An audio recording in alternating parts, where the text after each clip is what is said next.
Magandang gabi Pilipinas, narito na ang ating fresh weather update ngayong araw ng Biyernes, September 5 mula sa Pag-asa. As of alas 3 kaninang hapon, isang low pressure area o LPA ang namataan ngayong araw sa kanlurang bahagi ng Sinait, Ilocos Sur.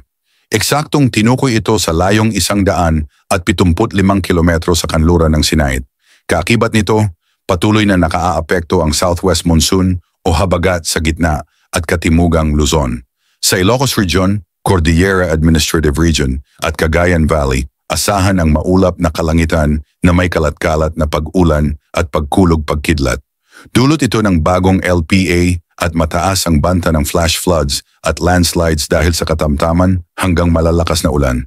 Samantala, sa Metro Manila at nalalabing bahagi ng Luzon, gayon din ang kondisyon ng panahon.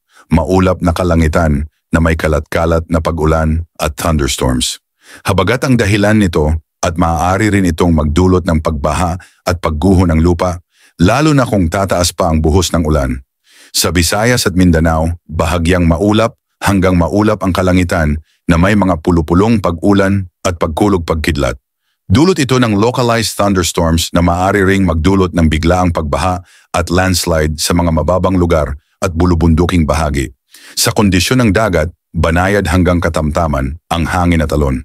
Sa Northern Luzon, ihip ng hangin ay mula Timog Kanluran hanggang Timog Silangan na may taas ng alon mula 0.6 hanggang 1.8 metro. Sa natitirang bahagi ng Luzon, hangin ay mula sa Timog Kanluran na may parehong taas ng alon mula 0.6 hanggang 1.8 metro. Sa Visayas at Mindanao, hangin ay mula Timog Silangan hanggang Timog Kanluran at alon ay banayad hanggang katamtaman din mula 0.6 hanggang 1.2 metro. Palambing ng like at subscribe bilang suporta sa ating channel, PWD, ang ulat panahon na hindi kaiiwan, rain or shine. Ingat Pilipinas!